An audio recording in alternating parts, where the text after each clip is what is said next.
Welcome to the deep dive.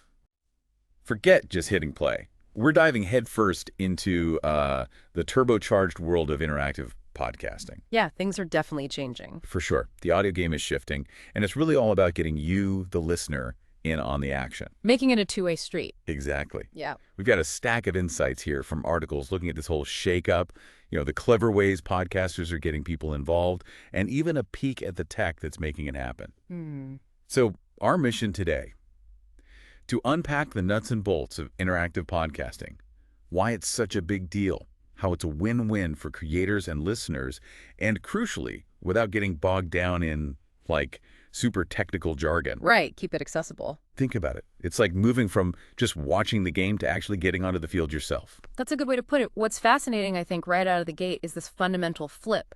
For so long, listening, much like watching TV, was a lean-back kind of thing. Totally passive. But now there's this real hunger for connection, for having a voice. And interactive podcasting is smart because it taps right into that desire to be part of something, not just an audience member. Okay, so let's dig into that. Why is this interactive stuff so important? Our sources point to a few key shifts. First up, it's about building a real tribe, a community. That community aspect is huge. Yeah. When you can jump into a live Q&A or maybe even share your own story on a podcast, you're not just like a nameless listener anymore. You're part of the show. You feel invested. And that feeling of belonging, that's what creates those die-hard fans, the ones who tell everyone they know about the show, word-of-mouth gold. Exactly. One of the articles we looked at actually talked about listeners becoming co-creators. Oh, interesting. And when you feel like you've actually contributed something, you're naturally more invested. It's a psychological thing, really. When you're part of building something, you feel a stronger connection. Like open source software or something. Yeah, or even like local community projects, that sense of ownership, it just drives loyalty. Okay, that makes sense. Another biggie is getting the inside scoop, like right now, real-time insights. The feedback loop. Yeah. In the old days, podcast feedback was kind of a slow burn, right? An email maybe, a comment, weeks later. You were lucky. Right.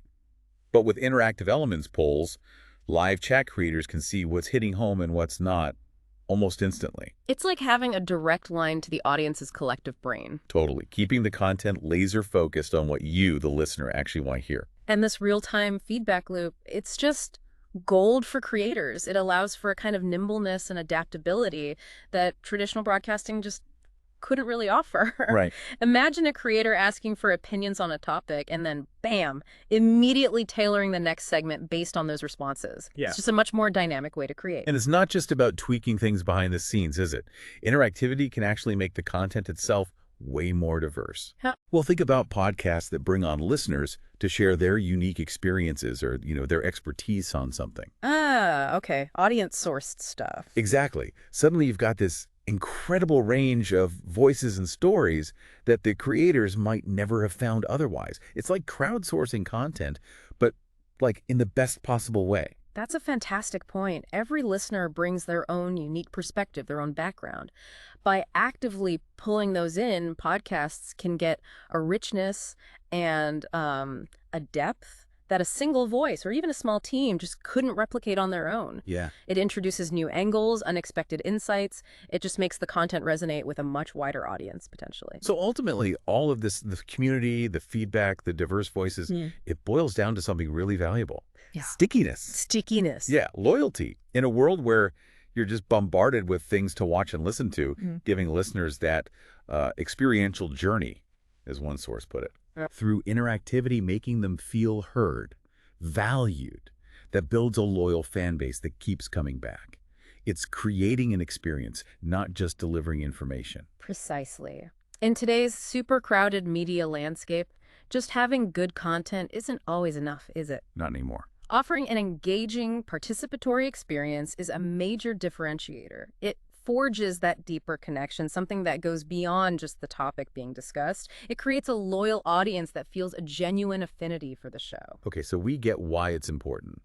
How are the folks behind the mic actually making this interactive magic happen? What are the tactics? Well, live Q&A sessions are a big one. Right, the immediacy. Exactly. There's something really compelling about being able to ask a question and get an answer live, right there in the moment. It makes you feel like you're part of the conversation. Yeah, like you're in the room.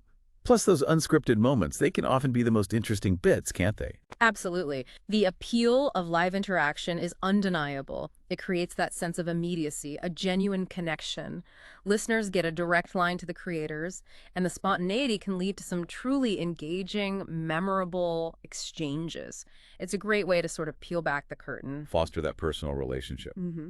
Another popular tool we saw mentioned is polls and surveys. Ah, yeah, the quick feedback tools. A super straightforward way to gather feedback, get a sense of what listeners are thinking, could be picking the next topic, or just seeing where people stand on an issue. Platforms like Instagram, Twitter, they make these really easy to do now. Yeah, they do. Polls and surveys offer a structured and scalable way to gather audience input.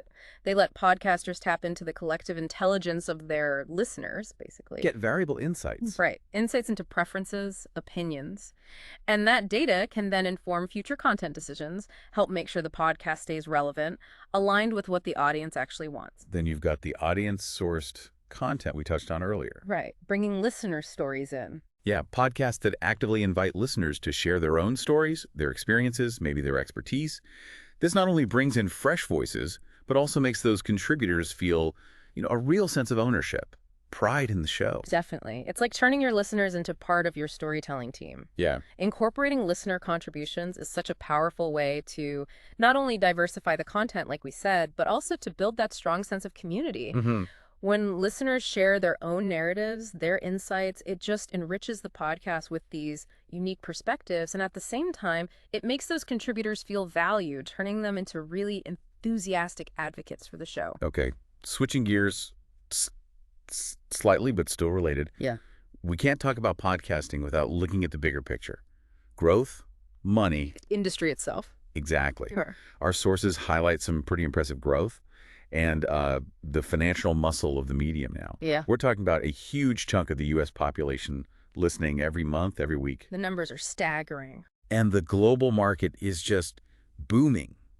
It really seems podcasts have hit this sweet spot, haven't they? Entertaining, informative, and they fit so easily into our busy lives. That convenience factor is absolutely key. People listen while commuting, exercising, doing chores. Multitasking audio. Right.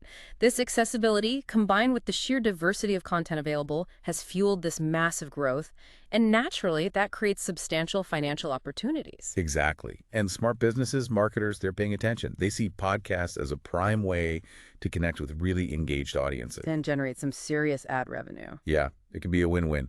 Listeners get ads that are hopefully relevant, and creators get the funding to keep making the content. That's right. The audiences for podcasts are often quite niche, but also highly engaged, which is incredibly valuable to advertisers.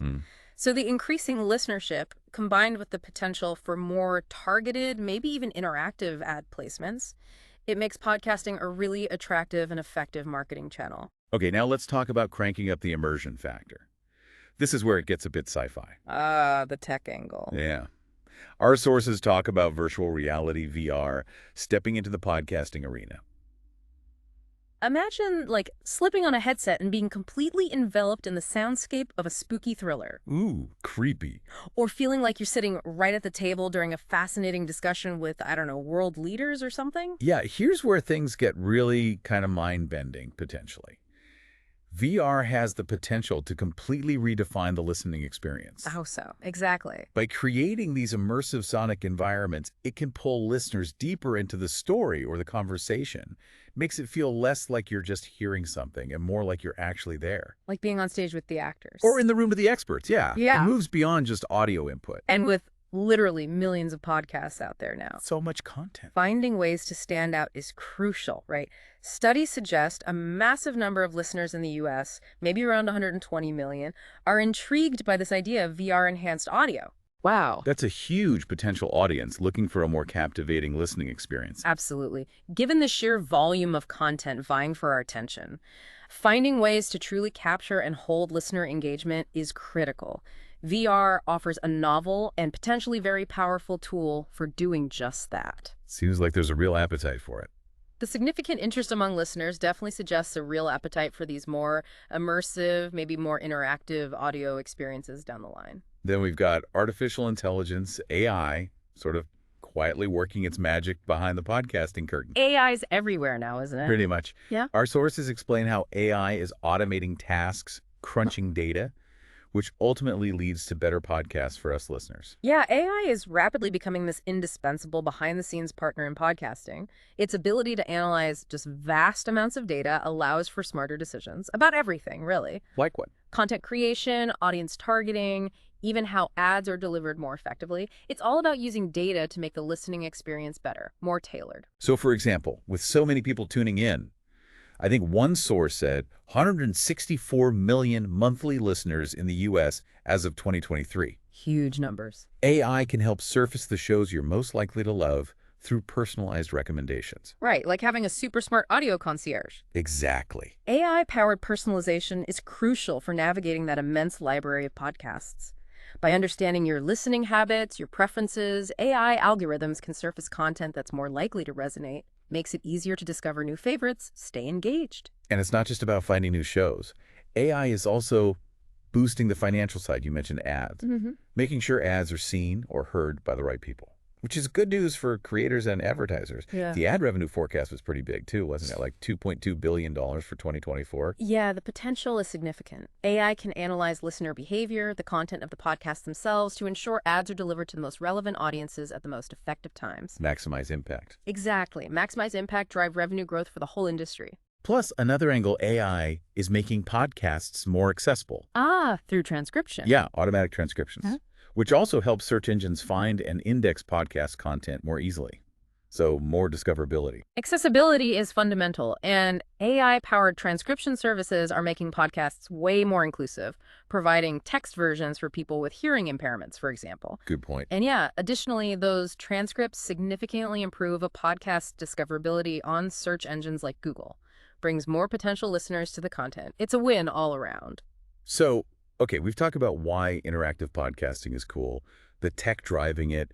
What does it actually look like in practice? Can we talk about some real-world examples? Definitely. We're seeing a really interesting mix of interactive formats popping up. Live shows are maybe the most obvious example. Like on Clubhouse or Twitter Spaces. Exactly. Platforms like those offer that real-time back and forth with the audience, very direct interaction. And for a less live approach, Spotify's built-in polling feature is pretty neat. Yeah, that's a super simple way for listeners to weigh in on topics, share opinions, right there within the app. No need to go elsewhere. Right. It's seamless. You can participate, see how your views compare to others without ever leaving the listening experience. Then you've got the more creative stuff, like those choose-your-own-adventure fiction podcasts. Oh, yeah, those are cool. Our sources mentioned Blackout and The Left-Right Game, shows where your decisions as a listener actually change how the story unfolds. How cool is that? Very cool. These interactive narrative podcasts, they represent a truly innovative form of storytelling. By giving listeners agency over the plot, they create this highly personalized, deeply engaging experience. It's like being the main character. Pretty much, yeah. And let's not forget podcasts like Beautiful Stories from Anonymous People. Chris Gethard's show, great example. Yeah. The entire show is basically built on listener submissions, right? Yeah. It's collaborative storytelling on a grand scale. Absolutely. Podcasts built around listener-submitted content foster an incredibly strong sense of community and authenticity. They literally hand the microphone over to the audience. And that results in these deeply relatable, often really powerful listening experiences. Okay, so there are lots of ways to do interactive. But, you know, with all this emphasis on getting listeners involved, it feels important to find the right balance. Definitely. You don't want to overwhelm people or, like, lose the core of what makes your podcast great in the first place. Yeah. How can creators keep that equilibrium? Finding that sweet spot is key. One effective strategy is to schedule specific segments for interactive elements within an episode. Like designated interaction zones. Exactly. So the main content flow isn't constantly being interrupted. Keeps things structured. And moderation seems crucial, right? Especially during live interactions. Oh, absolutely essential. To keep things on track, make sure the conversation stays respectful, relevant, avoids trolls. Yeah. Having some form of moderation in place helps ensure that interactive elements actually enhance the podcast rather than detracting from it. Maintains a positive, focused environment for everyone involved. It also seems like having a mix of episode types could be smart. What do you mean? Like some episodes could be heavily interactive, maybe live shows or poll-driven ones, while others might be more traditional, just focus on the core content. Ah, I see. Yeah. Diversifying your episode formats allows you to cater to a wider range of listener preferences and even moods. Right. Some people will love the active participation. Others might just want to lean back and listen sometimes. Giving them that choice is important. And just being clear about it all. Clear communication is a must. Listeners need to know exactly when and how they can get involved. Definitely. Setting clear expectations avoids confusion, makes for a smoother experience. Providing listeners with explicit instructions is vital. Okay, looking down the road a bit, our sources touched on how podcast platforms themselves are adapting, evolving to better support all this interactivity. The platform wars continue. Yeah, we see the ongoing evolution of the giants, like Spotify and Apple Podcasts. Spotify seems to be really leaning into personalization, that smooth audio-to-video transition. Yeah, they're pushing the multimedia angle. While Apple Podcasts still kind of hangs its hat on just that massive library of shows, the sheer volume. Right. The major platforms are definitely recognizing the growing demand for interactivity and are starting to bake in more features to support it.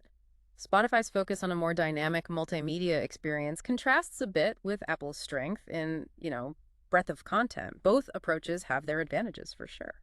And with those huge listener numbers, we mentioned 164 million monthly in the US alone, that hunger for engaging content is only going to push these platforms to keep innovating, right? Absolutely. Adding even more interactive bells and whistles. That massive and still growing listenership, it just underscores the huge potential for interactive experiences to transform passive listeners into active participants. The demand for more engaging content will undoubtedly drive further innovation, more sophisticated interactive features on these platforms. No question. And these elements, they really do have the potential to forge stronger bonds between creators and listeners, turning what was once a one-way street into a real dialogue. Whether it's, reacting to a true crime mystery as it unfolds, or casting your vote in a live debate segment. Those examples really highlight how interactivity can deepen the connection, create a more dynamic, memorable experience. It shifts the podcast from a monologue to a genuine conversation. So for anyone listening out there, maybe thinking about starting their own podcast or adding some interactive spice to one they already have, our sources had some practical advice. Yeah, what did they suggest? It sounds like the key is really making sure any interactive elements you add actually fit with your content. They need to feel organic. Right, not just tacked on. Exactly. Live polls make sense for interviews, maybe. Branching storylines are perfect for those narrative fiction shows. It needs to align. That's spot-on advice. The interactivity should feel natural, enhance the listener experience, think strategically about how you can genuinely involve your audience in a way that complements your core content. And the overall message seemed to be, don't be afraid to try things out. Experiment. Absolutely. See what clicks with your audience. Yeah. Experimentation is totally key in this evolving landscape. Don't hesitate to try different features, see what resonates best. It's an iterative process, right? Learning, refining your approach. The future also looks pretty wild with the potential of AR and VR in podcasting, augmented and virtual reality. We touched on VR, but AR too. Yeah, imagine stepping into a virtual studio set or interacting with 3D avatars of your favorite hosts. It could be truly next-level immersive stuff. Wow. And we're also seeing more audio creators blending in interactive video elements. Apparently, podcast video editing tools are getting better, making that easier. The integration of AR and VR opens up some truly revolutionary possibilities. Stepping into the world of the show, interacting in a virtual space. That's wild. And yeah, the blending of audio with interactive video is a significant trend too. Offers a richer, more multi-sensory experience. Of course, it's probably not all smooth sailing, creating this stuff. No, definitely challenges. Our sources remind us that interactive podcasts can come with technical hurdles. Accessibility considerations need thought. Making sure everyone can participate. And just that ongoing challenge of balancing audience participation with maintaining that high-quality content people expect. It's a balancing act. It really is. Effectively implementing interactive features can present technical challenges. Ensuring accessibility, maintaining content quality while integrating interactivity, it requires careful planning and execution. It's not trivial. Okay, one last big area our sources underscored. Data analytics. Ah, the numbers game. Yeah. Hugely important now. Yeah. By understanding who's listening, what they like, maybe when they drop off during an episode, creators can fine-tune their content. and even boost ad revenue. Makes sense. We're talking about platforms offering really in-depth audience insights now, Yeah. looking at everything from demographics to listening habits, retention rates. Right. Data analytics is becoming absolutely essential for podcasters. The insights you gain from understanding listener behavior are just invaluable. For making smarter decisions. Exactly. Smarter decisions about content strategy, audience engagement, monetization. Platforms that offer comprehensive analytics dashboards really empower creators to understand their audience deeply and optimize their shows for growth, for profitability. So as we wrap up this deep dive, it feels pretty clear that interactive podcasting isn't just like a passing fad. No, it seems more fundamental than that. Yeah, it's a real shift in how we experience audio. Actively bringing listeners into the conversation, building stronger communities, enriching the content itself, and unlocking some exciting new possibilities for creators. And with the continued evolution of tech like AI, VR, AR, the future of interactive audio looks incredibly bright, doesn't it? Indeed. We're witnessing a real transformation in how audio content is created and consumed. Interactive podcasting is really at the forefront of this evolution. It's creating more dynamic, more engaging, and ultimately, I think, more rewarding experiences for both listeners and creators. So for you, the learner, here's something to mull over. How could you maybe apply these principles of interactive engagement in your own life or your work? Could actively involving others, colleagues, clients, your community, lead to stronger connections, more dynamic outcomes in whatever field you're in? Interesting question to ponder. Yeah. We definitely encourage you to check out some of the interactive podcasts we mentioned, or maybe explore the platforms that are making these features a reality. See what resonates with you. Thanks for diving deep with us today.